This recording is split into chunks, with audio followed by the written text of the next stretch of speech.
Welcome back to the Lanterne Rouge Cycling Podcast for the doubleheader recap of Paris-Nice Stage 3 and Tirreno-Adriatico Stage 2.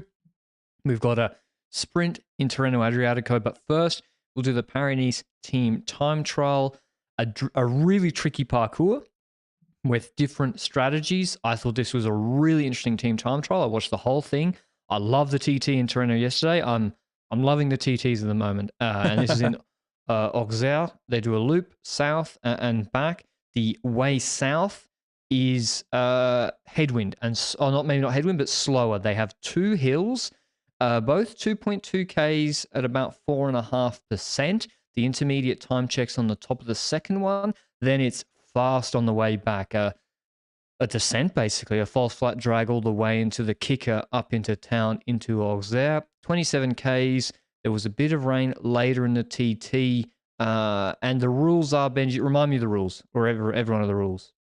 So, first of all, specifically for you, the yellow jersey rider from the day before does not arrive with his entire team in yellow, just him. That's a Lanterne Rouge specific rule. They should be allowed to. Yeah. Imagine Group Arma FTJ all full yellow. Well, L'Equipe would be happy with that. But anyway, the other rule is that in this specific time trial, the time of the first rider, if he's alone, counts for him alone. The people that drop get their own time. So in other team time trials, it's usually you got to finish with 4 or 5 riders, and then the time of those riders counts for those riders. Everybody else that drops is dropped. But in this specific moment, it's the first rider that counts just for the first rider. It's basically a team time trial with individual times, right? Yes. And there's a 30% time limit Luke looked up for us for being outside the time limit. So if you get dropped too early, you still got to pedal to the line, and you could get dropped on those early hills. Going earlier in the day was UAE, Jayco, and Astana and Lotto. And then later in the day, because of GC positions, was Bora, Visma, and Quickstep. And winning this TT after setting a time of 31:23 is UAE Team Emirates. When they initially said it, we didn't have a great benchmark. It was 40 seconds ahead of Astana. But then I thought Astana at T1 dropped 3 of their riders already and did the whole last segment with 4 riders, and eventually 3 with Lushenko and Tejada actually setting a good time. So I thought 40 seconds, it seems beatable. If you told me that UA would put 120 on a starter in this TT, I wouldn't have been surprised. So maybe just Astana did a really good TTT, sometimes they do. But that was in good weather. Jayco were 2 seconds behind them at T1, but they slowed down to the finish. They had a really good team for this, and they finished second on 31:38. And EF finished third on 31:43. I can't remember last year. I'll look it up, but from memory, those teams were all in the mix last year. EF and Jayco were second and third last year. So they're obviously specialists in this discipline, and it's probably a shame for them that there's no TTT in any Grand Tour. So great performance from them. What about Quickstep, Benji? They were at T1 flying, and then at the finish, they really, really slowed down. They finish in 4th on 31:45, 22 seconds back on UAE. What do you think happened with them? Well, first of all, there were just 2 parts to this time trial for me. The time trial part where the first majority of the teams started this time trial in relatively good weather, finished it in relatively good weather, and at a certain point it started raining. And that was in between the UAE start and the Quicksteppers being on the road. So Quickstep, first of all, had more rain to deal with in the second half of their TTT. The same for Bora Hansgrohe, who also rode the second half of the TTT together with Groupama, all in the rain. So that's a major effect because, yes, the last half doesn't have those climbs, but going at a higher speed means that you have to be more careful in corners when it's raining and so forth. And in addition to that, the slight downhill there. So all that comes into play to the point that I think a team like Quickstep, a team like Bora, those definitely got hindered in the second half of this time trial, which shows in their times because, like you said, Quickstep was flying in the first half. Bora was relatively flying in the first half as well, but we'll get to their story in a bit. But Quickstep also just dropped completely in the second half when it comes to their time. So they end up being behind UAE Team Emirates, behind Jayco, behind EF Education first. So they go from in pole position at the intermediate check to fourth at the finish line, which I think it's, for the majority, definitely weather infused, that difference. But I'm also starting to question strategy-wise, because it was a bit of a chaotic ending when it comes to Quickstep in my head. Yes, they finished with 2 riders, preferably the 2 riders that you would like to finish with, which is Remco Evenepoel and Ilan van Wilder. But I kind of expected Remco to cross the finish line alone in this race, in this team time trial. And it looked like when we switched to Quickstep in the last portion that Remco was kind of gassed. He was kind of done for, and he had to try and give his best to stay with Van Wilder. And then when he tried to outsprint Van Wilder, well, Van Wilder was looking at him and hoping that Remco could pass him and so forth. So Van Wilder had energy left, and then I'm questioning, did Remco do so much in the run-in towards the final? And should Van Wilder have done a little bit more earlier for that to be the other way around, you know?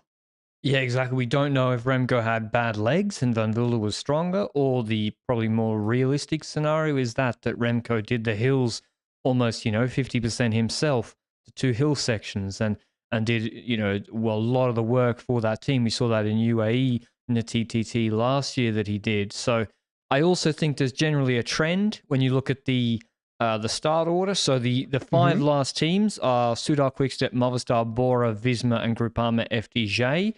And they finished from T1 to the finish, the quicker section in the rain, 16th, 17th, 20th, 21st, and 22nd. Wow. That's the rain. So it has to be a little bit of a weather component playing. Well, but maybe there's other things as well. I want to get back to UAE, but maybe because I got to give them their props. But a team like Bora Hansgrohe, let me do the props to UAE first.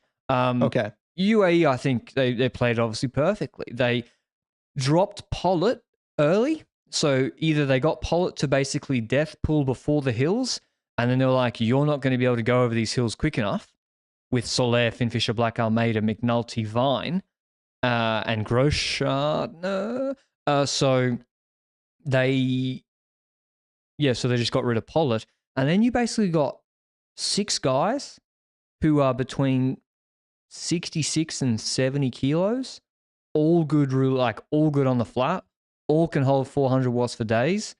And they just smashed. First of all, they just smashed the finish. They were the quickest to the finish by 11 seconds. Cofidis actually was the second quickest from T1 to the finish, but they were a little bit slower on the climb. So UAE, the way they paced it seemed to be to smash it to the finish, and they still did a good time to T1. And it's clear that, to me, Benji, UAE got the best.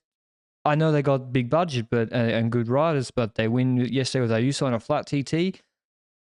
In team time trials and TT setups, they look like they're the best in the world at the moment. Yeah, when it comes to their setup, it seems to be a really good setup in the last period. And remember the days where there were memes about the Colnago setup, but when it comes to the time trial, it's certainly flying, that's for sure. And it's their whole setup together, because they're just delivering left and right. And if we take a look at this team time trial individually, then yes, they have a different strategy because they need to be able to finish with more riders. And yes, I think the weather impacted the race to the point that they might have won as a consequence of the weather. But that doesn't take away that they deserve the credit for this performance anyway, you know? Like, this was a very good team time trial by this team. And if they would have a single leader like a Pogacar here, it wouldn't shock me if they win this TTT regardless of the weather conditions. Do you think they would have won without the rain? Yeah, I think so, because Jayco and EF had the same sort of conditions. They finished on 15 and 20. Visma didn't have the best TTT team here. Ineos weren't challenging. Did the rain cost Quickstep 23 seconds? 39 seconds in the second half is what they lost. 39 seconds in the second half, and they lost by 22 seconds. No, I think UAE still win. Their team's unreal for this TT. When you see the hills and actually how the crosswind on the hills and how hard the start, like people were texting me, the riders who'd done a recon before the course on the course today, this morning. They were like, the first half of this is hard, like way harder than last year. And also UAE kept all their riders together. They crossed the line basically with 4 riders: Finn Fisher Black, McNulty, Vine, and Almeida in some sort of order. Talk about that now. So yeah, you're right. Fisher Black was the first one to finish, Almeida second, McNuggets third, and then Vine fourth. And then we take a look at Bora, and that's a whole different situation, right? Because I got worried very early on, because if we take a look at the Bora team and the way they took this team time trial on, they lost so many riders early to the point that we were looking at a Bora team with 5 riders only after 12 minutes into this TTT. That means that we're not even a 1/3 into this team time trial. And then 4 minutes later, roughly at the halfway point, down to 4. And when they reach the actual top of the climb, so they're in the T1, the end of, well, basically at the top of the climb, going into the second half, they're there with 3 riders. And I felt like one of them was already in trouble. It felt like it might have been Vlasov that was in trouble there for a little bit. But that's a problem, eh? 3 riders, halfway the time trial, having to go into that last portion where aero matters in like a pretty flat terrain, stuff like that. So that cost them for sure. I don't know what they were doing, Bora, because you look at their team for this TTT. Sobrero, Vlasov, Roglic, I would say are all elite time trial riders, and they're also like Sobrero and Vlasov, like Roglic was a good time trials, but Sobrero, Vlasov probably like 65, 70 kilos as well. And they got Jungels, good rouleur. Hill should be no problem. Haller, he's like okay-ish on the climbs, and Nico Denz, like he should be fine. Okay, Van Poppel can't climb, but that's fine. Like neither can Affini, but dropping 4 of those riders, Jungels, Haller, Van Poppel, and Denz, to do but coincidentally all the guys over 70 kilos for this like 70-kilometer-hour run-in, where you're going to need to rotate with big guys. It clearly wasn't the right thing to do. Like, I think there's a balance, and UAE played it brilliantly. UAE did not wait for Pollitt because they could not go quick enough on the climb to wait for Pollitt. Ineos, and I think Visma waited for Tarling and Affini on the climbs so they could. But it's like, okay, that's one guy. Yeah, is the one guy worth it if you're going to add? If you can do the climb 4 or 5 seconds quicker, is he going to say? If I don't know, I not my expertise. I don't do the modeling. But then you get into dropping 4 guys, and it's like that's too much. Drop Van Poppel, no problem, and it just looked like Roglic was smashing it. So I don't know what they were, because they at T1 they whacked it. They were second, only 4 seconds behind Quickstep, and 13 seconds ahead of UAE.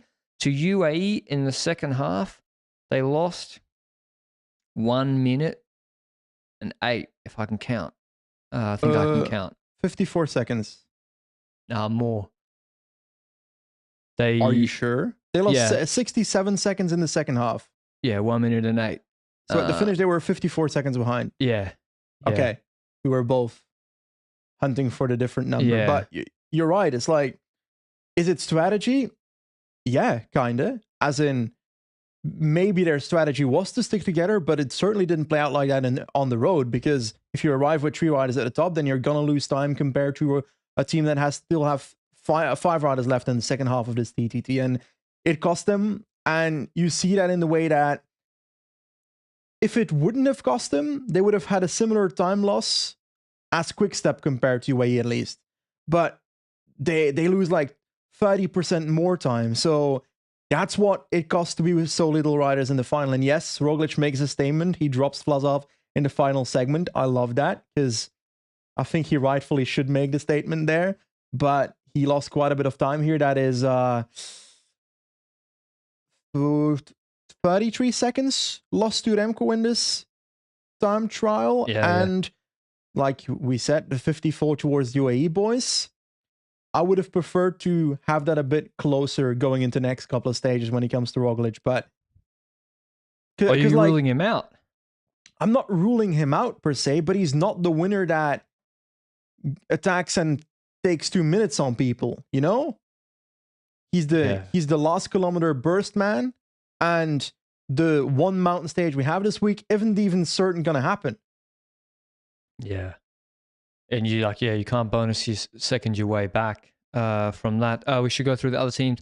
Visma, kind of a middling TT, not the worst, but also not. They won this TTT last year, so not great either. 1 second ahead of Astana, Kazakhstan. Ineos Grenadiers, decent TT, I would say. I think they'll take being level with Quickstep, given the fact that they got Bernal and Searod to nurse around. I think they'll take that. They had probably the better weather conditions, granted.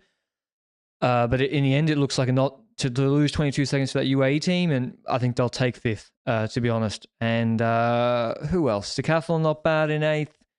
Trek really bad. That's a shocker, frankly. They were just bad in all sectors, I think.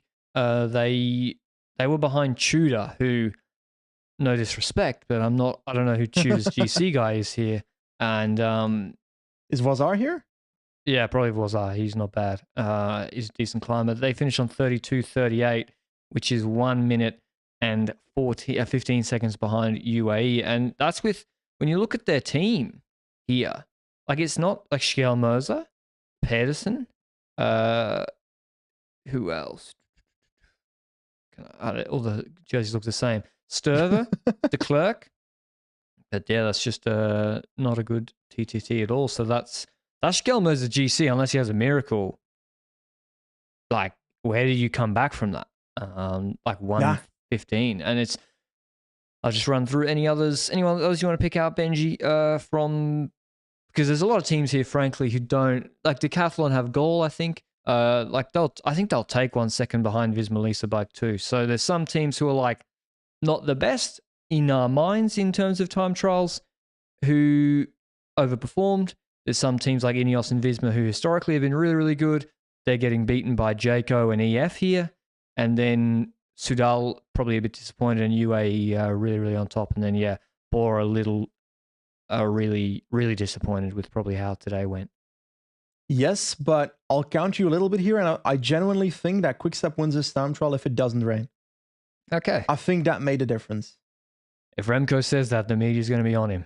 Well, I agree with that, but it's just that the second half of this time trial, with all those teams in the last portion, the rainy bit, being the worst teams on the road today in that second half by significant margin. And it doesn't make sense. It doesn't make sense, right?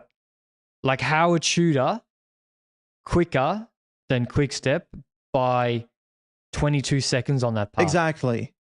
If it doesn't rain, that doesn't happen. So Quickstep wins this without rain, is my opinion.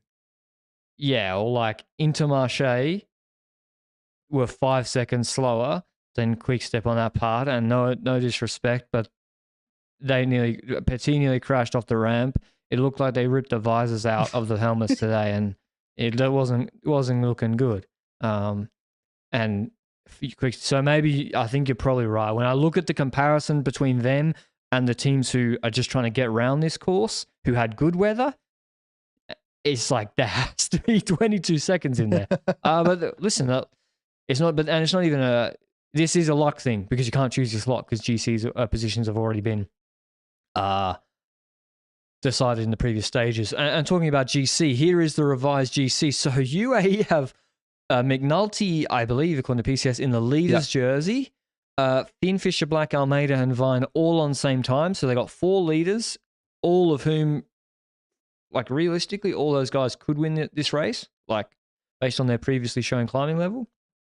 They got 15 seconds on Plapp. I think Plapp will take that after the TTT being the second best rider after UAE. Remco's on 18 seconds. Bernal's on 20 seconds. Searod, Carlos Rodriguez on 22. Van Wilder on 22. Jorgensen on 32 seconds. Tejada on 39 seconds. Izaguirre 39 seconds. Bilbao 42 seconds. We haven't mentioned Bahrain. He said they had a plan and they just couldn't execute the plan, and they had a bit of a shocker. Bilbao said afterwards. Goal on 42 seconds. Roglic is on 54 seconds. Vlasov 58 seconds. Godou 101. Sobrero 107. Schjelmerza 113. That's all the GC contenders I can bring myself to mention. There's a lot of GC guys here, though.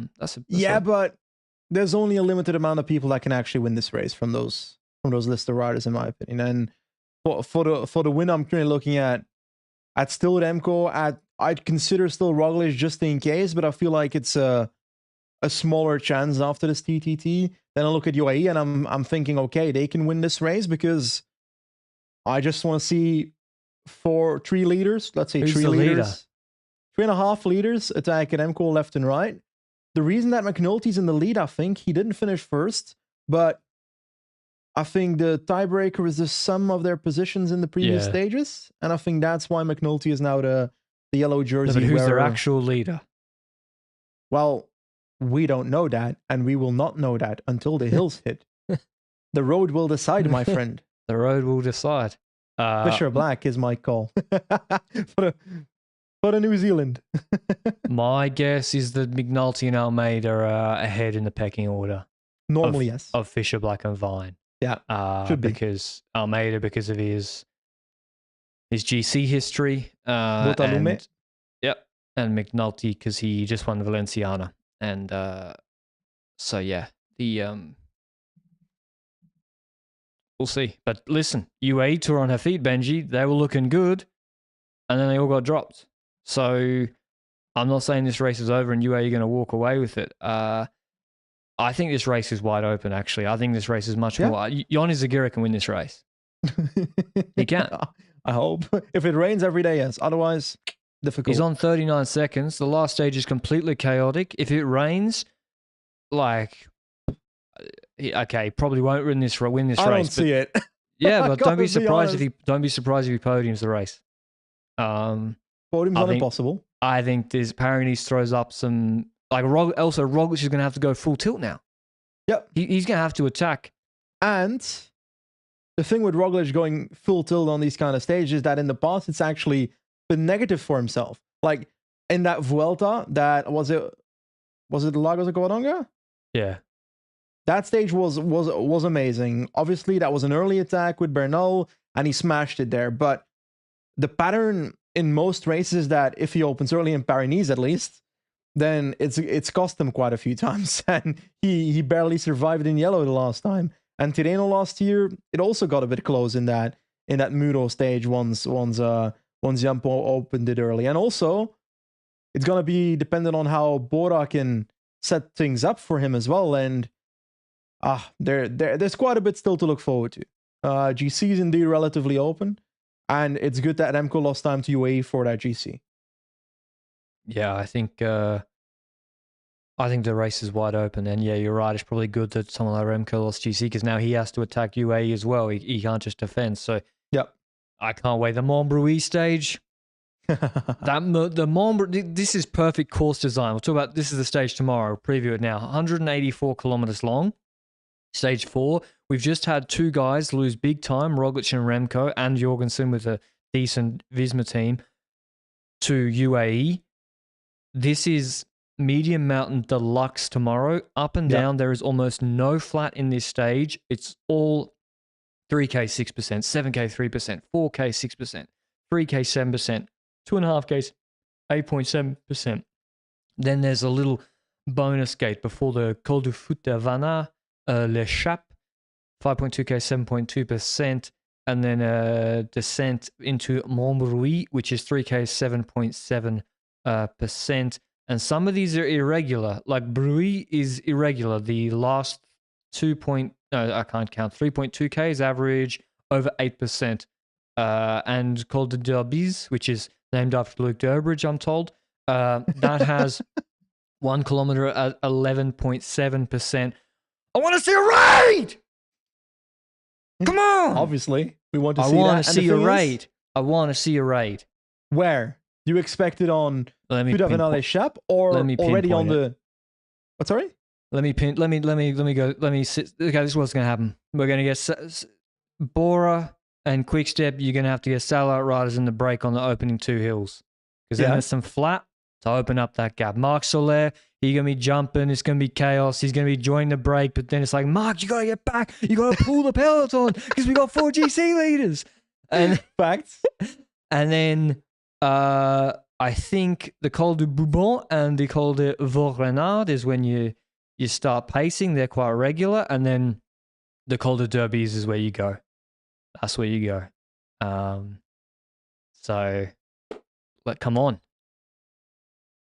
I was thinking either it's Derbies or Broe afterwards. But I fear that it might be Fudavena because we've often been disappointed when it comes to raids. But I like the idea of having a raid on the photo full last climb as well. Those are the ones we're looking at in our glide. And it's like, yes, you can wait on Fudavena, but then you're making a limited gap, because there's a descent towards the Montbrieuc climb, and that climb is it's still 3 kilometers, but yeah, I prefer for some action beforehand. And also, you kind of want to isolate it early, right? You want to make it as isolated as possible if you're Bora or Quickstep to make sure UAE leaders get exposed before shit even goes down. And Vlasov's not far on GC, and he's fucking good on this sort of stage. He's a good Italian classics rider. He should be good on this stage. Use him here.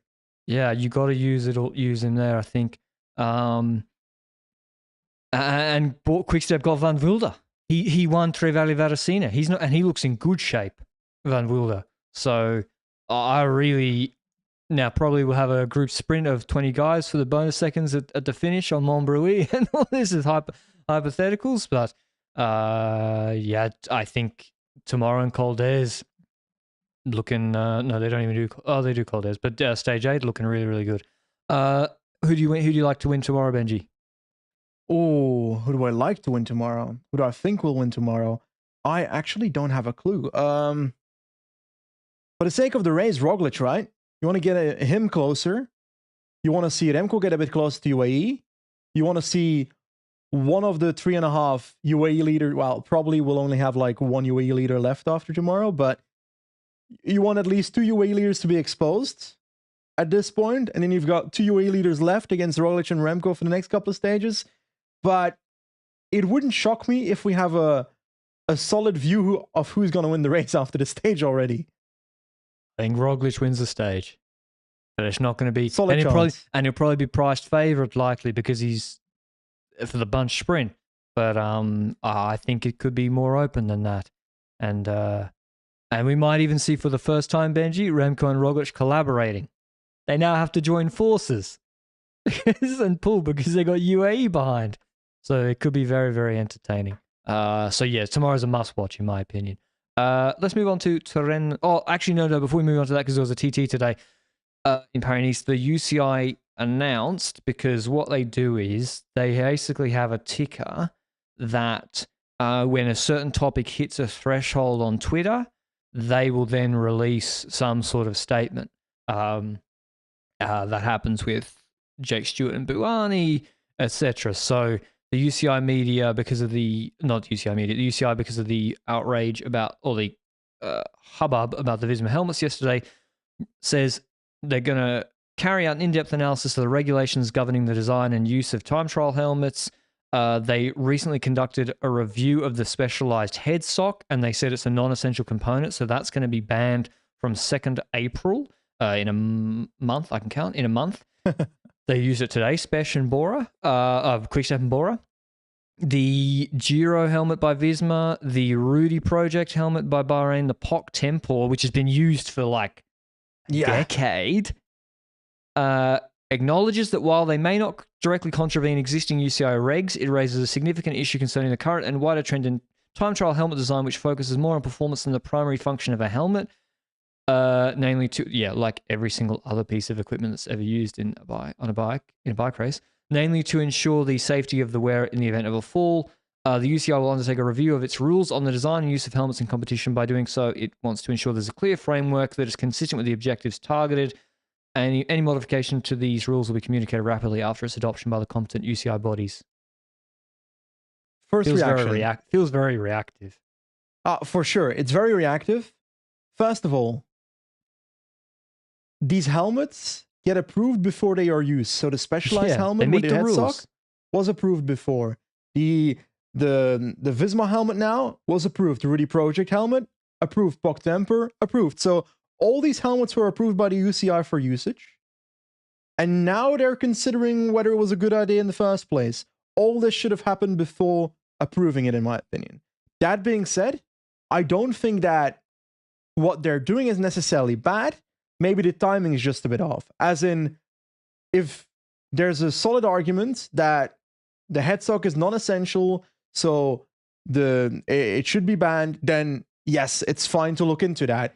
I understand the part where you're like, oh, it's non-essential, so you don't want to do that, but then it's kind of like, what makes something non-essential, you know? Like, what makes something non-essential? Because if you then look at other things in cycling, there's quite a few things where you can start considering. Like when some teams had their those like under jerseys, you know, what were they called? Oh, the aero base layer. Like, is that essential to the sport of cycling? Like, there's so many things that you can look into at that point where you're like, okay, these rules will have to be very specific for something like that to be interested. But the other thing I do find a good choice, as in at least analyzing whether the helmets are safe, and it's not just a quest for aero, but also the safety is being warranted. But that should have been done before the approval in the first place, because otherwise you approve the helmet that might not be safe. Yeah, like the helmets have to be safe as a minimum part of being approved. They should be safe, but I presume that's an existing rule. And the sort of Dan Bigham performance engineer, like moving forward, progressive equipment thinking people like himself. I think Tip has also weighed in. You know, Bigham on Twitter straight away says, write clear and objective rules and stand by them. The helmet box rule is barely a year old, yet here we are. And I think by that he means the maximum dimensions or the requisite dimensions the helmet has to comply with. And so the Visma helmet complies with that. And they've just written that rule. And then they're like, actually, Twitter said, Dan Lloyd tweeted and it got over 1K likes saying it's bad. So we're going to have to review it. The thing, it doesn't matter that it looks bad or anything. That, sure, we can think that. People can... I actually think the Visma one was relatively okay. The Uno X one I wasn't a fan of beforehand. But regardless of the fashion choices, there's no UCI Commissera fashion. It's all about the safety. Like, that's my thing. Like, they need to make sure it's safe. And if they approved it, it must have been safe. Otherwise, the UCI made a mistake in approving it in the first place. So they're kind of like saying, okay, we might have approved something that might not be as safe as it should be, because that's what it sounds like, right? Yeah, I think so. Or just that it's not. I don't even know. It's like non-conforming equipment because of various reasons. I'm not. If the UCI comes out and they say we're going to analyze whether the safety has not been hindered by the quest for aero, then they're actively saying that they didn't check that properly while approving the equipment. Yeah. And then, like, it just seems like the innovation is too fast. It meets the rules, and then they're like, actually, we don't. No, not like that. Don't do it like that. It's like, well, people have invested money. Yeah. And not just Visma, Bahrain and Rudy, they invested money in that helmet. Ineos might be cooking something up. I don't know, Bigham and Ineos, because these things don't get made in 2 weeks. They might be cooking something up to release it for the Tour, to help them, or the Giro, to help G win Giro TTs. And it could look even more radical. So it's probably all the teams that have development of their tech in this place, and they're like, wait, so we release it, the UCI is just going to ban it 4 weeks later, or whenever later. Like, that seems unreasonable to me. But yep. Anyway, it's shit timing in the middle of the season for that to happen, and like, because now Specialized will have to figure out what TT helmets to send to all their teams that they're sponsoring by the 2nd of April. They knew that review was happening for a long time. Yeah, I would guess so. And like the analysis, but then the UCI comments say any modification to these rules will be communicated rapidly after its adoption by the competent UCI bodies. Shouldn't it be communicated before it's adopted? That seems like just a mistyping, because that can't be right? Well, yeah, you got to deal with the stakeholders, one would hope. Because they could be like, we're about to press green on investing 100K into this development of this thing. What sock thing is, to me, that the sock is not very offensive. It's clothing. it's like having an extension of the, like, what if your jersey ran up? Like, that just doesn't seem too bad to me, but I guess Yeah, it but breaks maybe rules.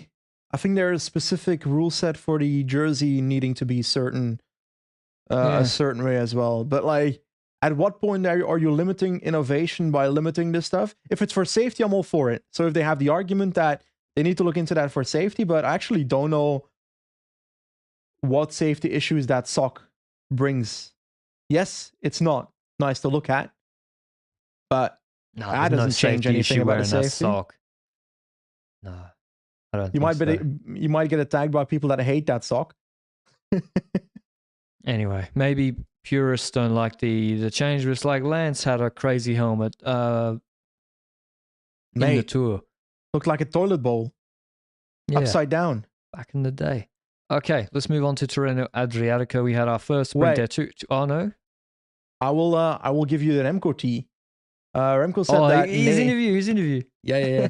I'm just saying this based on the title and the description because I'm not going to pay for this this article. I'm sorry, Arlen, but basically the title says nature has decided today. Remco declares their losses in.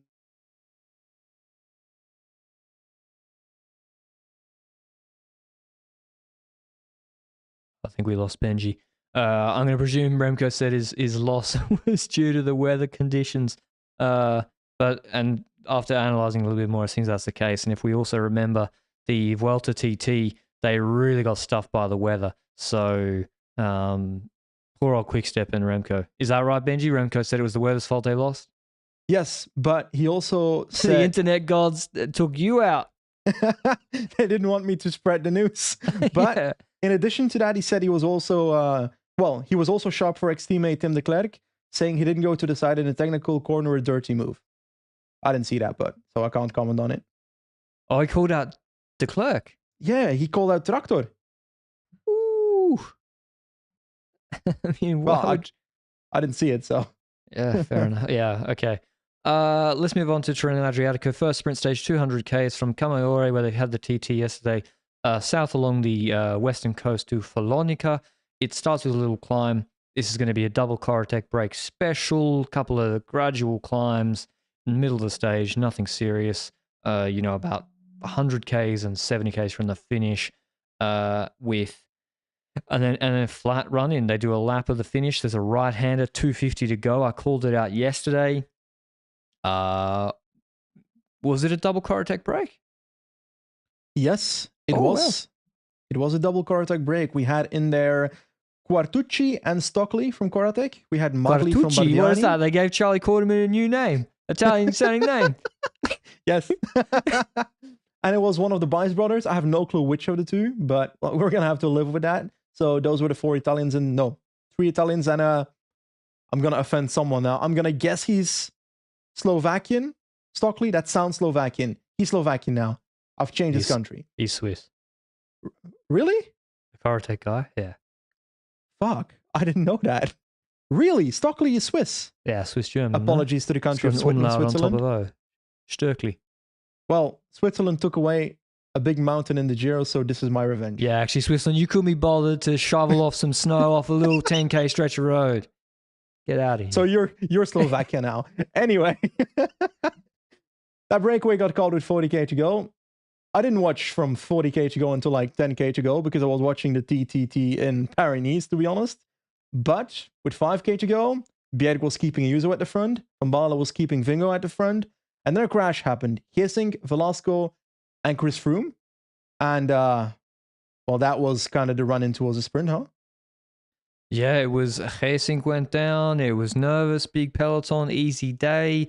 And then this just turned into chaos once again. Like, there's just no dominant train. There's no one taking control except Intermarché and UNOX, but their sprinters are nowhere near. And basically, this all boils down to that final corner. And the two, like, I can't even see Merlier and Philipsen. And then I see a quick stepper. I'm like, oh, it's Bert coming up early. It must be Bert because it can't be Merlier.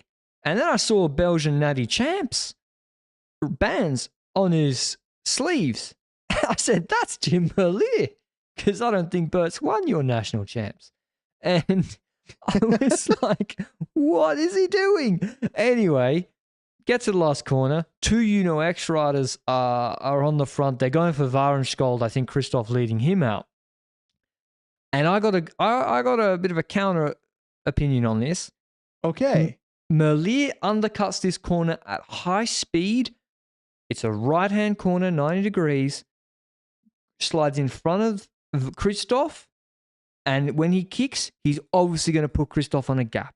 Yeah. And he does that and sprints. The problem for him was there's another sprinter here whose race sense is insane.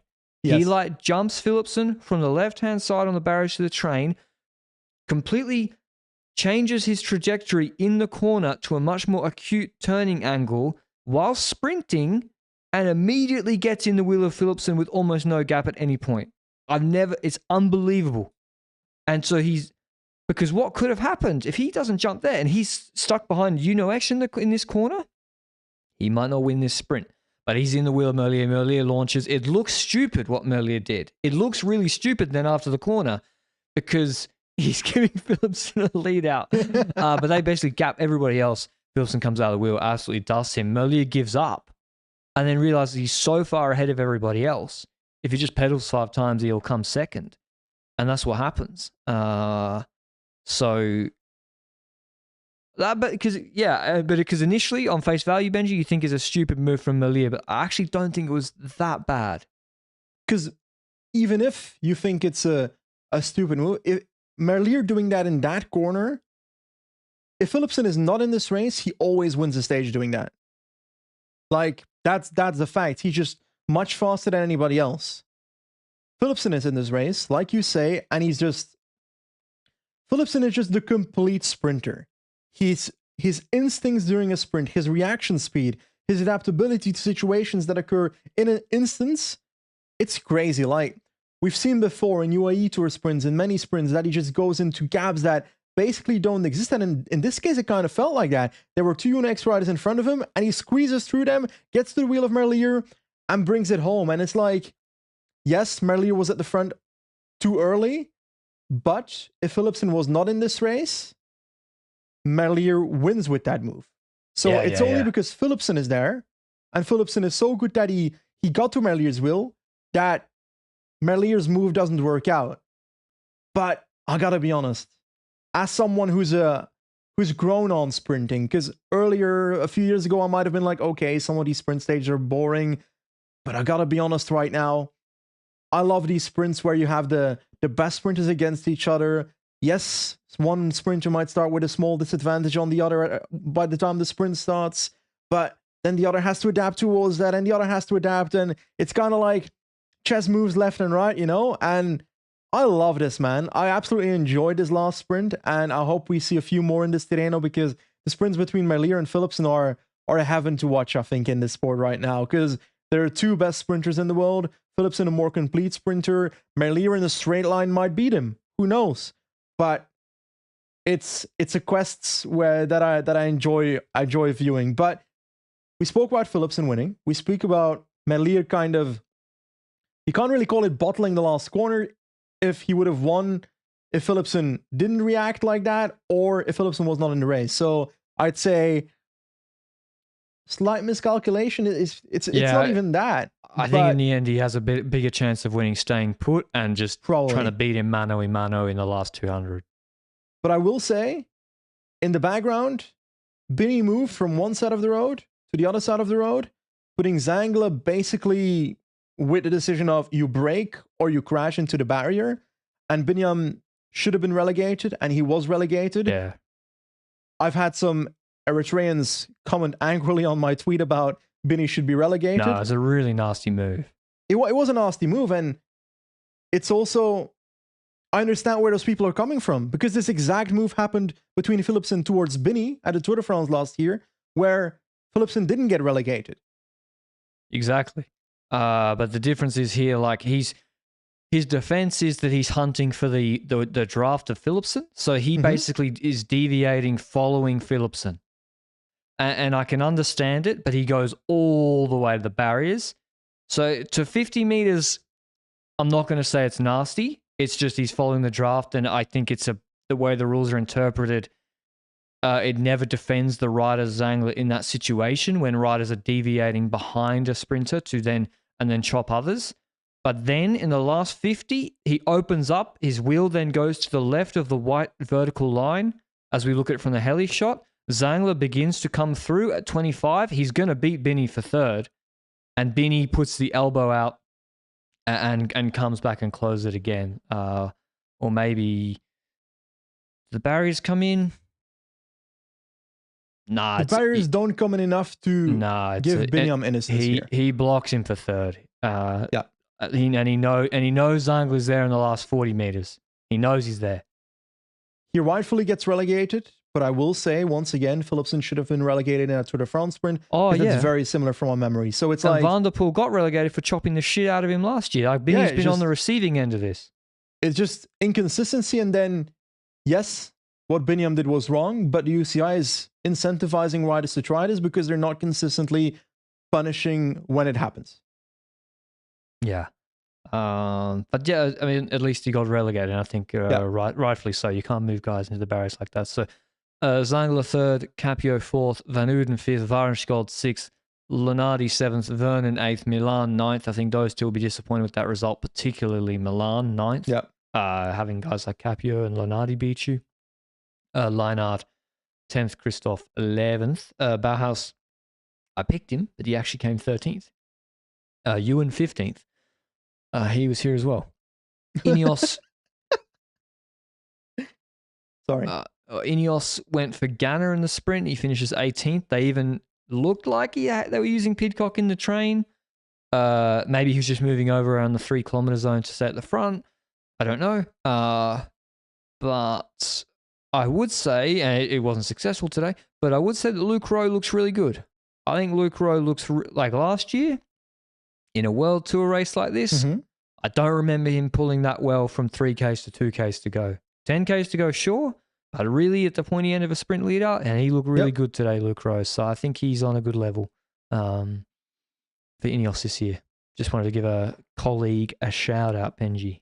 Podcast yeah, colleague. for certain, but it's also he should have been at the Vuelta last year, and I hope that he gets that opportunity this year because he can help in situations where Ineos needed him last year. And then I look at tomorrow's stage, which is kind of different, because it's 225 kilometers, first of all. Very long stage. But it's kind of an interesting parcours, as in it's a bit rolling hills for the first half. It's nothing crazy. The percentages are 2 to 3% when there are hills, but I'm looking at it as, okay, a breakaway will form. We'll see if it's an Italian breakaway, most likely, I'm guessing. And in the last 30 kilometers, we've got this hill called the Casa Castalda. 7 kilometers, 3.2%. Should not hinder too many sprinters, I would say. But I'd say it just, after the descent of that climb, gradually keeps climbing to the finish. When you look at this parcours, the profile, Patrick, is it me or is this parcours a lie? I think this is a fake news parcours. Because if that climb, which on the parcours looks like it's bloody Alpe d'Huez, is 3%, then the climb towards the finish is probably 1%. I understand what you're saying. And yes, it's false flat from Cherasa to they say Cueto in Spanish, in Queto? I don't know. Croqueto. But there is actually, I'm just looking on the profile exactly here.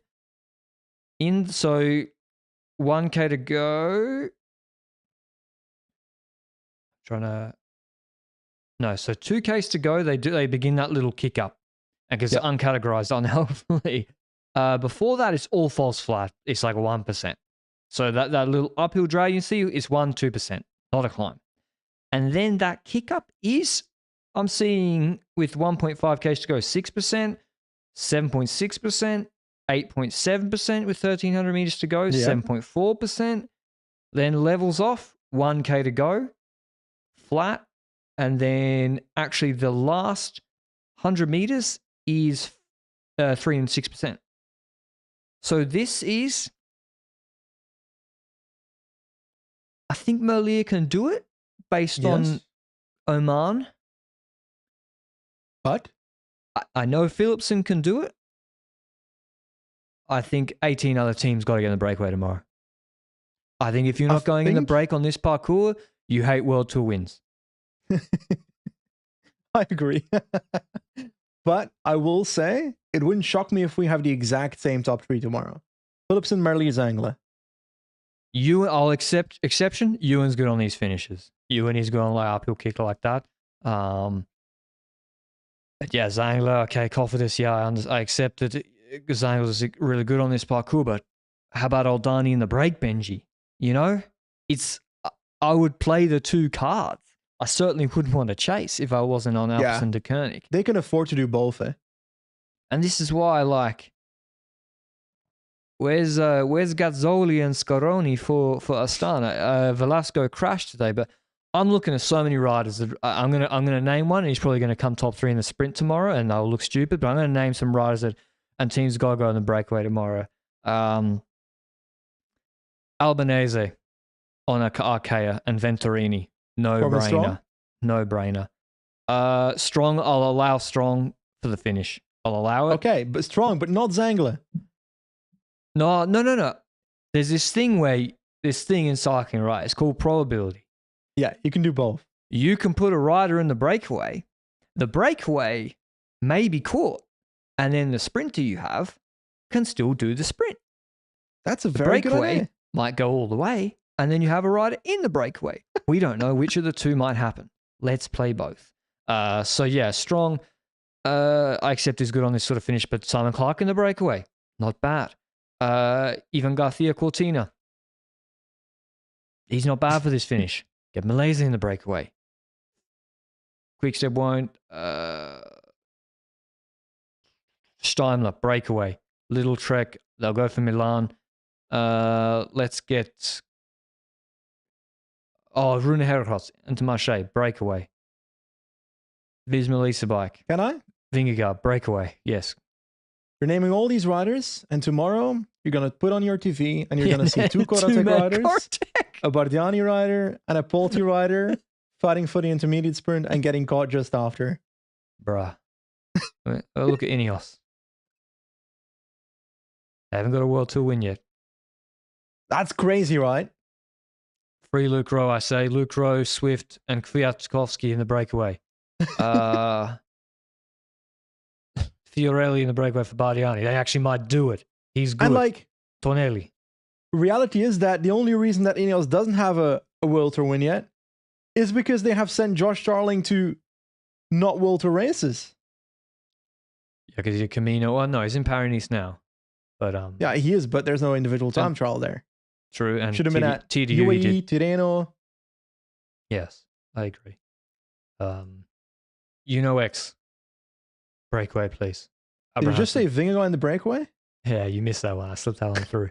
I was giving you on your toes, seeing you're listening to my rant. Do you reckon they'll do it, or you think I'm stupid? Like people just don't give a fuck.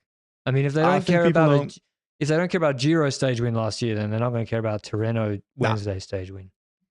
Going to be a sprint. Philipsen, Merlier, Zangler, exact same top 3. It's not easy to control this stage. It's up and down all day. It's 225 kilometers long. Like, yeah, the problem is Alpecin can go quick because Philipsen in the end dropping on anything. Okay, who are you picking? Philipsen, Merlier, Zangler. That's the same. Okay, I'm going to go with... exactly. I want a podium, eh? Caleb Ewan. As winner? Yeah.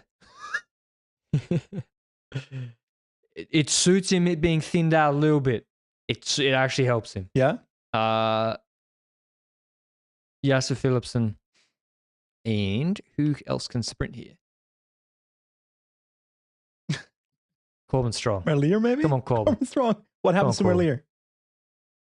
He just takes a real mechanical? He does something stupid. Okay. Cav had a puncture today, and unlike his 50k planned bike changes on Quickstep every Tour de France stage, and I actually think there might be something to that from like an optimization perspective. Like, do you get a fresh bike off the rack? Like, I wonder if that is a thing. I don't know. If for the last 50Ks, if you've been riding around 150Ks on hot roads on a bike, is it better to get a fresh one off the rack? But yeah, this wasn't planned. 17Ks puncture. Do you think he makes it tomorrow? Cavendish? Yeah, to the top 10. Doesn't look good. No. He gets 47th.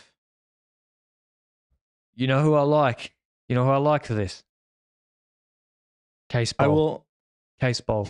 He actually not bad on these sort of finishes. He won Danilith Nukira Kursa, which is uphill drag, ahead of Ackerman, who was also very good at those sort of uphill drags in 2019, only 5 years ago.